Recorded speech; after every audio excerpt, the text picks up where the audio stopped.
We're here doing one of our absolutely most favorite segments. And you know, Chad, when I called you up yesterday and told you what I was going to be wearing today, I thought you might go in a different direction and not exactly. I know. A little embarrassing, but I think we're doing okay. Welcome to one of the not-so-hidden gems of Barrie's East End, Salty Blonde Bagel Bar. That's right. We've got a beautiful little cafe here. Whether you're looking for breakfast, lunch, craft cocktails, this is bringing that refinement back to the East End that you're ever so much going to enjoy. This has got something for everybody. We're really excited about this episode. Welcome to Happy Hour with the KW team. Come on in.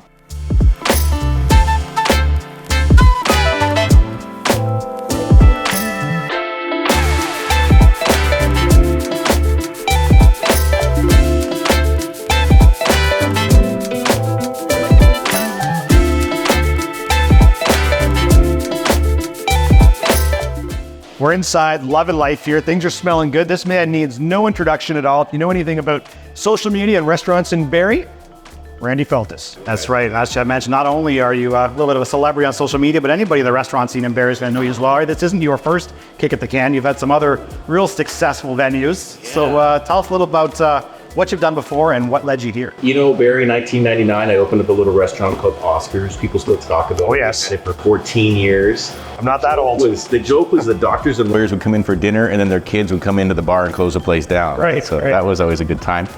The pie, the wood-fired pizza joint, we built 8 of those in 8 years. And then the farmhouse, and now the Salty Blonde Bagel Bar.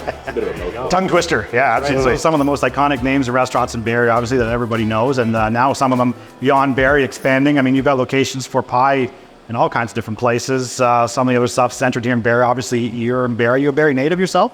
No, I went to school in Aurelia, and my family is north of Aurelia up in Lake Dalrymple. Right. So when I was young and crazy, I went to culinary school in Toronto, went to Europe overseas and trained over there, and then kind of came back halfway and landed in Barrie. And bagels. Yeah. You do? Where do you love it?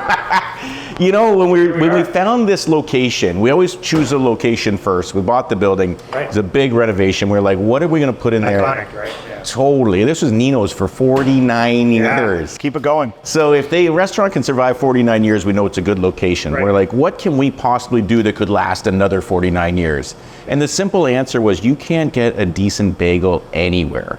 Like nowhere. Well, at least in like 50-kilometer radius. Right, yeah. So we're like, we're gonna build a perfect bagel. So that led us to the Salty Blonde Bagel Bar. You're more than bagels, obviously. We got some fantastic looking food here, from bagels to small plates. You got some cocktails on the menu, some beers, a little bit of everything. And this is kind of a departure for the East End, right? It's a bit of an affluent neighborhood, but it didn't really have any affluent restaurants, so you're filling a need here.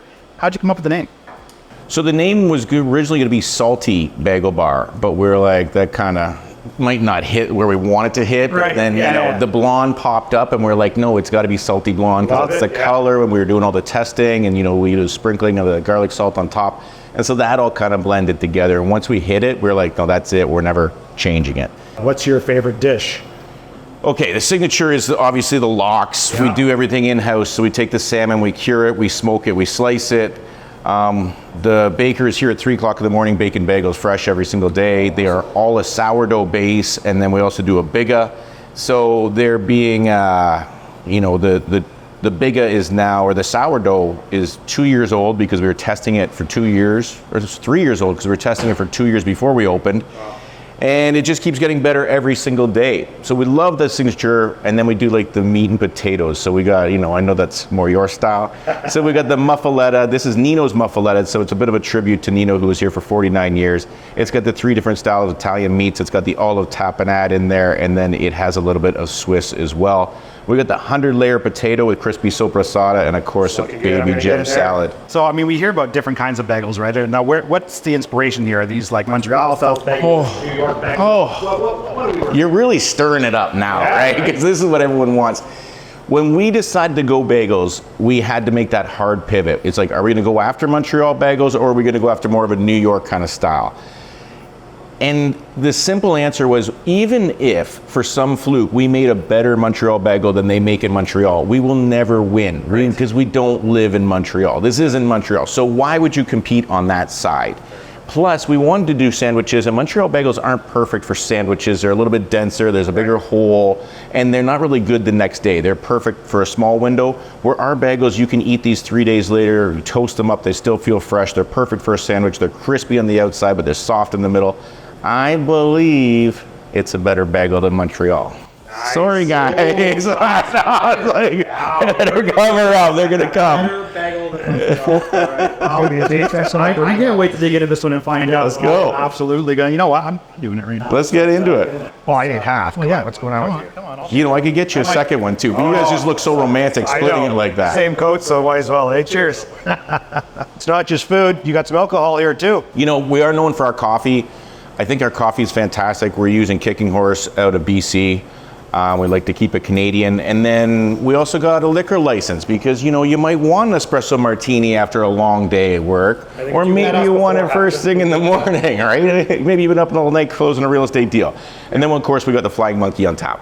And this is a concoction here that you were saying you came up with. So this is not something Flying Monkey sells in a can. You were mixing this up from a couple different options. Tell me what you're drinking. So this is, their number one beer is the Juicy Ass IPA, which is 6.5. It comes off a little heavy. And then I also like the 12 Minutes to Destiny, which is a little bit lighter, raspberry and hibiscus. But when you cut the two together and go 50-50, you come up with this like beautiful, like kind of rosé beer. It is crisp, refreshing, and delicious. Cheers, guys. There you go. Well, you heard it here first, guys. So you got to ask for the cut, you call it, right? So that's going to be that perfect mix of those two iconic beers. And not only serving it here, I hear they're actually serving it down at the factory as well. We're going to be catching up with them a little bit later on. But it all started here. We got some awesome food. We got some awesome cocktails. We got a really cool vibe here, some different things going on, whether you're looking for appies or drinks and, you know, cool decor. And we're right at the end of the downtown strip. I mean, what more could you ask for? Paradise. People watching at home, what do they need to know? Who's coming here? Why are they coming here? Just Oh, it's kind of a nice little mix. So we do half retail. So if you just want to come in and grab some bagels and some cream cheese out of the retail fridge and go, that's fantastic. Or you can come and sit and enjoy and hang out. I see an Uber Eats sign as well. We do a lot of that. There's some ding-da-ling-ding all day long. There you go. So you've got some sit in, you've got some sit outside, you got some takeout, you got some delivery. What's next? Are we looking for more locations? Are you looking for another restaurant? What's happening next for Randy? You know what? The TikTok takes up so much time. We're going to pump the brakes on the restaurants. They're really hard. It's really difficult work. It's not like selling real estate, you know. All of a sudden, 2 weeks from now, we're going to hear the next big thing. Yeah, social media is killer. And I see a lot of your inspiration on there just by following you guys, and it's pretty fun. Thank you very much. Yeah. Well, it was awesome to catch up with you, Randy. I really appreciate it. Thanks for coming in, guys. No problem at all. Who needs another beer? Yeah, absolutely.